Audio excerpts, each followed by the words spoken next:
दे दूंगा।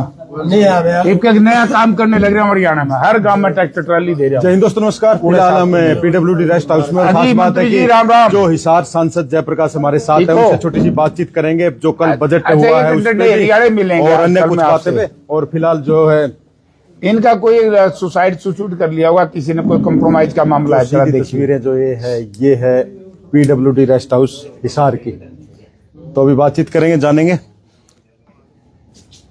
देखियो जो मदद हो सकती कर दियो।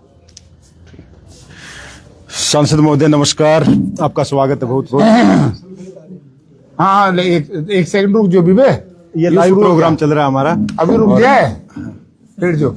हाँ जी सर, बहुत बहुत स्वागत आपका। धन्यवाद जी। सर बताएं, कल का जो बजट सेशन हुआ था उस पे क्या कहेंगे, क्योंकि बीजेपी का कहना है कि आम जनता का बजट है।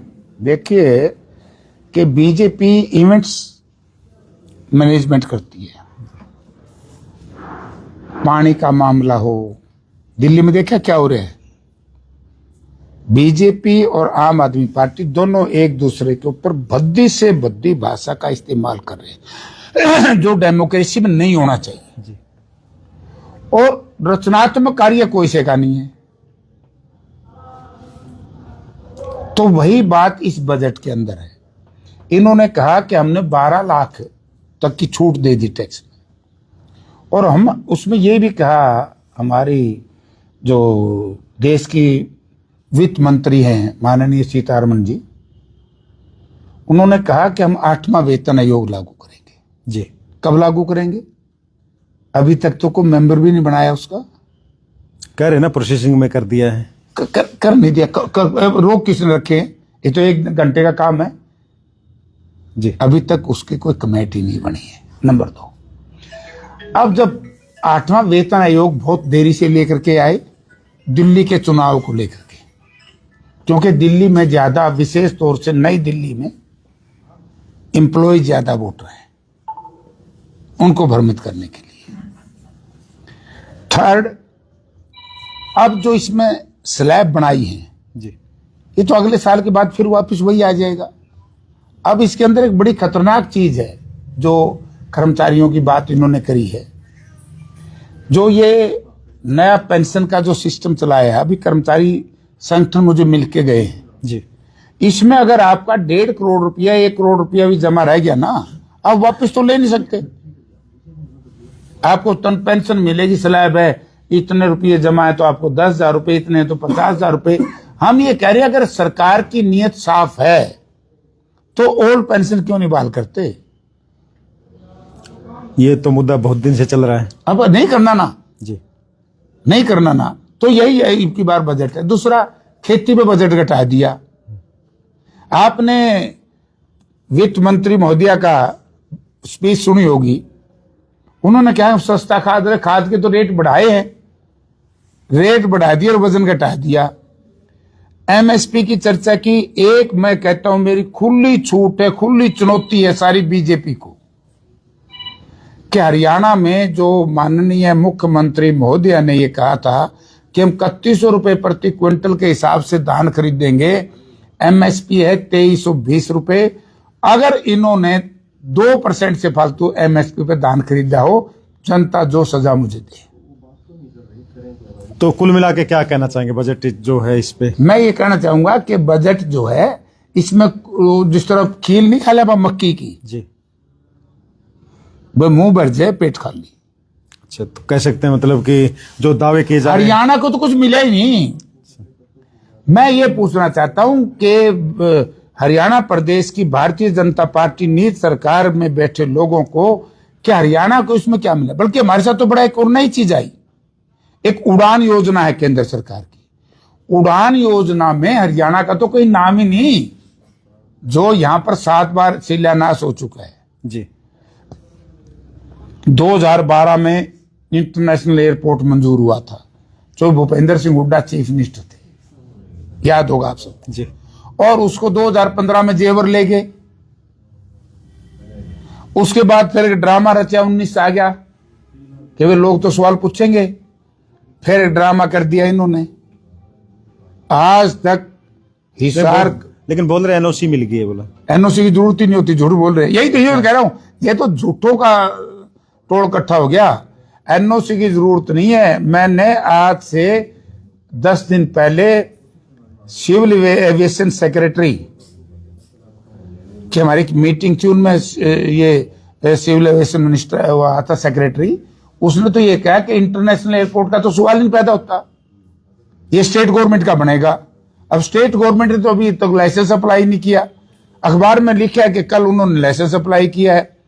अलायंस एयरलाइंस के जो सीएमडी हैं वो मुझसे मिले हैं, उन्होंने कहा कि मेरा क्वेश्चन था पार्लियामेंट में जब आएगा, तो उन्होंने कहा कि जयप्रकाश जी हमारे तो एमओयू साइन हुए हैं, अब लाइसेंस होगा तो हम चलाएंगे, फ्लाइट हम कहां से चलाएं जी।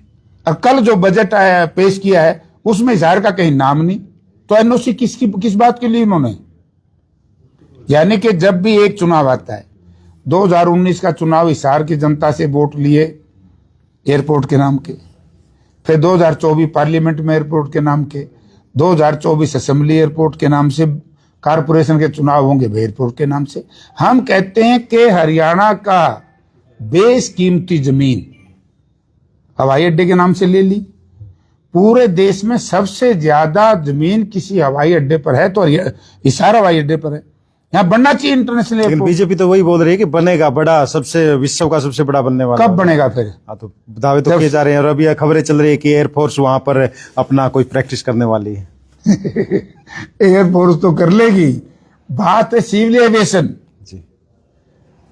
उड़ान, नागरिक उड़ान मंत्रालय कब इसको टेक ओवर करेगा?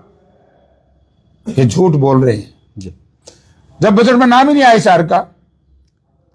तो बजट से मतलब कितने नंबर दे रहे हैं आप बजट में? नहीं, बजट के तो नंबर हैं को नहीं। देखो, इसमें दो चीज होनी चाहिए थी जी। एक तो खेती, भारतीय कृषि प्रधान देश है, एमएसपी के ऊपर इसमें कोई वो नहीं, कोई खाद पे सब्सिडी नहीं, कीटनाशक दवाओं पे सब्सिडी नहीं। इन्होंने ये नहीं बताया कि कितना धान हम यहां से खरीद के विदेश भेजेंगे, एक्सपोर्ट इंपोर्ट, दलहन तिलहन की जो इन्होंने बात की, यानी कि वेग सा सारा सिस्टम इकट्ठा करके दे दिया। और रोजगार सबसे बड़ी चीज है हिंदुस्तान में, विशेष तौर से हरियाणा में सरकारी रोजगार की कहां चर्चा है? सांसद महोदय, आपने दिल्ली इलेक्शन की बात की, तो क्या लग रहा है कांग्रेस के लिए दिल्ली कितनी दूर है? कांग्रेस तो दिल्ली में है। दिल्ली में कहाँ है? क्यों दिल्ली में क्या दिक्कत है? आ जाएगी, अब तो इधर आ गए। इस बार कैसा चल रहा है? बहुत अच्छा, क्योंकि दोनों पार्टी, कांग्रेस ने गाड़ देवे ना, हाँ। आप पार्टी भी गाड़ी उसी को देते हैं प्रजातंत्र में। नहीं, गाड़ी तो कांग्रेस वाले भी आपको दे रहे हैं ना, हम नहीं किसी को देते, हम तो नहीं कहते हैं नकम्मे हैं। इन्होंने कोई से नहीं दिल्ली में डेवलपमेंट जो काम स्वर्गीय माननीय शीला दीक्षित जी ने एज ए चीफ मिनिस्टर किया था उसके मुकाबले में दोनों ने कोई से ने काम नहीं किया। हम गाड़ी नहीं दे रहे। हाँ, संदीप दीक्षित जी कह रहे थे सुबह सुबह। हाँ, फिर ठीक कह रहे, उन्होंने काम बहुत किए थे। हाँ जी। तो क्या लग रहा है, मतलब कुछ है चांस इस बार? देखो, भी तो मतदाता करेंगे फैसला। ठीक है, आपका कॉन्फिडेंस कितना है? मेरा तो क्योंकि ड्यूटियां लगा रखी है, हरियाणा भर के नेता गए हुए हैं, बीजेपी के भी, कांग्रेस के भी। हाँ, गए हुए हैं, हमारे साथी लगे हुए हैं। दीपेंद्र सिंह हुड्डा हर रोज 5-5, 10-10 गांव में जनसभाएं कर रहे हैं। हमारे जस्सी पेटवाड़ गए हुए हैं, हमारे कमिश्नर साहब गए हुए हैं, हमारे ये नरेश सेलवाल विधायक गए हुए हैं, सारे हमारे विधायक गए हुए हैं। सबकी ड्यूटी हो विधायकों। तो उम्मीद है पक्की। महाकुंभ जा रहे हो? वहां नहीं जाएंगे। क्यों? ना, वहां तो बड़ा धोखा कर दिया जनता के साथ बीजेपी सरकार ने। कैसे? इतनी भारी आपदा आज तक सरकार ये आंकड़े नहीं जुटा पाई कि कितने लोग मरे हैं। सरकार की व्यवस्था जीरो। कल तक तो ये कह रहे थे कि आओ आओ पूरी दुनिया के लोगों कुंभ में स्नान करो। अब ये कह रहे हैं कि स्नान बंद हो गए, अब तो गंगा में कहीं ना लो। तो इसका मतलब मैनेजमेंट ठीक नहीं था ना सरकार का, फेल मैनेजमेंट।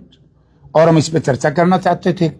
कल ही हमारे नेता राहुल जी ने और इंडिया गठबंधन के सभी नेताओं ने कहा कि थोड़ी सी देर के लिए इस पे चर्चा हो जाए, लेकिन केंद्र सरकार चर्चा तो करती नहीं ना, भाग जाती है। हिसार के सांसद जयप्रकाश हिसार के ही कांग्रेस कार्यकर्ताओं में चर्चा का विषय बने हुए हैं कुछ दिन से। क्यों हो गया? जिक्र हो रहा है। में तो अच्छी बात है, माड़ी बात में तो नहीं होगा, अच्छी में होगा। चर्चाएं होती रहती है, गाहे भगाए याद कर रहे हैं। कोई बात नहीं, वो भी अच्छी चीज है। याद तो जेपी ने रखे ना। कुछ कहना चाहोगे उनको? ना, मैं किसी को कुछ नहीं कहता। मैं देखो खुला दरबार लगा के रखता हूँ हर इतवार को। कितने लोग मिलने आते हैं, सबकी समस्याएं दूर करने का प्रयास करता हूँ। जी, बच्चे आए थे कॉलेज के मिलने के लिए। इन बच्चों का ये था, ये पूछना चाहते थे एक तो हिसार हवाई अड्डे के ऊपर कि आप हमारे एमपी हैं जी। अभी अब देखो ना कितने लगन है बच्चों को। जी, नहीं एक मैंने क्वेश्चन लगा दिया पार्लियामेंट में। एक वैसे सवाल में हिसार का सांसद होने के नाते कहूँ, क्या आप चाहते हैं कि हिसार में हवाई अड्डा बने? बिल्कुल चाहता हूँ। तो आप जोर लगा सकते हैं? नहीं, मैं तो लगा ही रहा हूँ, इतनी बार महकमों में मिलना हूँ, सेक्रेटरी से मिल रहा हूँ, अब पार्लियामेंट में पर्सन लगा रहे हैं, पार्लियामेंट में आवाज उठा रहे हैं। ये चाहते हैं हम कि हिसार में बने, क्योंकि हमारी बेशकीमती जमीन गई, बहुत बड़ी हरियाणा सरकार का पूरा साथ देंगे, समर्थन करेंगे इस विषय पे? हरियाणा सरकार ही भाग रही है, मैं किसका साथ दूं? मैं तो पकड़ के लाऊं हरियाणा सरकार ने कि भाई तुम दिल्ली सारे टोटल विपक्ष के एमपीओ को 10 के 10 एमपी हमने मिलकर के समेत मंत्री मिलना चाहिए, हम तैयार है, करो पहल, ये अपने नायब सैनी जी करो पहल, हम तो साथ चलने के लिए तैयार है। कि हमारा हवाई अड्डा क्यों ले गया भाई बाहर, मैं तैयार हूं, हमारी कांग्रेस पार्टी तैयार है। वो पहल तो करे, वो तो डरते हैं, इनको तो जितना जुगाड़ मिल गया उतना बहुत, इससे आगे नहीं बढ़ते इन्होंने। आप ये देखिए, अगर हिसार से हरियाणा से चिंतित होते, 2 बजट आ गए सरकार के, केंद्र के जी, दोनों बजटों में हरियाणा बिल्कुल वंचित रखा है, कोई नया प्रोजेक्ट नहीं मिला। बिहार को तो इतना दे दिया, हमें क्यों नहीं भाई? अगर कोई बीजेपी का नेता आवाज उठाता तो बताओ। आज एक विज बेचारा उठा रहा है, उसकी ये नहीं सुनते। आज का आखिरी सवाल है, बहुत से लोग आपसे मिलने के लिए लाइन में खड़े हुए हैं, नगर निगम इलेक्शन बिल्कुल नजदीक है, क्या कहना चाहिए? कांग्रेस अपने सिंबल पे इलेक्शन लड़ेगी, कैसे क्या होने वाला है? देखो अभी तक तो जो मेरे जहां तक है, वैसे तो पार्टी की मीटिंग इस मामले में नहीं हुई जी, पार्टी फैसला करेगी, लेकिन निगम के चुनाव मेरी सोच में सिंबल पे होनी चाहिए। आपकी सोच है? मेरी सोच। और जो खुद को अपने आप को अभी से प्रोजेक्ट कर रहे हैं कि हम मेयर होंगे, उनको क्या कहना चाहोगे? तो पता नहीं, ये प्रोजेक्ट करना तो कोई माड़ी बात को नहीं। बिना पार्टी की क्या उनके पार्टी का साथ है उनके ऊपर? नहीं, पार्टी तो टिकट का फैसला तो बाद में होगा ना भाई, कोशिश तो करेंगे, जब तो पार्टी को मजबूती मिलेगी जी, जब तो पार्टी को मजबूती मिलेगी ना। तो कोशिश करने वालों की हार नहीं होती ना, कभी नहीं होती। अंत में क्या मैसेज दोगे? आएगा ना इतने साल बाद। हिसार की जनता को क्या मैसेज दोगे? मैं हिसार की जनता से नम्रतापूर्वक निवेदन करना चाहूंगा कि एक मौका हिसार की जनता ने, चलो ऊक चूक हुआ, लेकिन एक मौका प्रजातंत्र में फिर यहाँ नगर पिता यानी मेयर शहर का चुनने का मौका आएगा। जनता ने अब की बार 3 चीज सोच करके किसी भी पार्टी को वोट देना कि किसके राज में शहर में तरक्की हुई, किस पार्टी के राज में शहर का विकास हुआ, किस पार्टी के राज में शहर में कानून व्यवस्था कैसी थी, और किस पार्टी ने हिसार शहर को ताकत देने के लिए इंटरनेशनल एयरपोर्ट, कौन सरकार थी वो जो मंजूर करा करके लेकर के आई, और कौन वो पार्टी है जिसने हमारा इंटरनेशनल एयरपोर्ट मंजूर किया हुआ जेवर चला गया, आवाज नहीं उठाई। ऐसे कायर और कमजोर प्रवृत्ति के नेताओं को अगर इस तरीके से सह और पनाह मिलेगी तो इलाके की तरक्की नहीं होगी। बहुत बहुत धन्यवाद सांसद महोदय, आपका इतना समय दिया आपने, और किसी दिन विस्तार से बातचीत करेंगे क्योंकि लोग मिलने वालों की आज ठीक है, धन्यवाद आपका बहुत बहुत। और हमारा साथी है।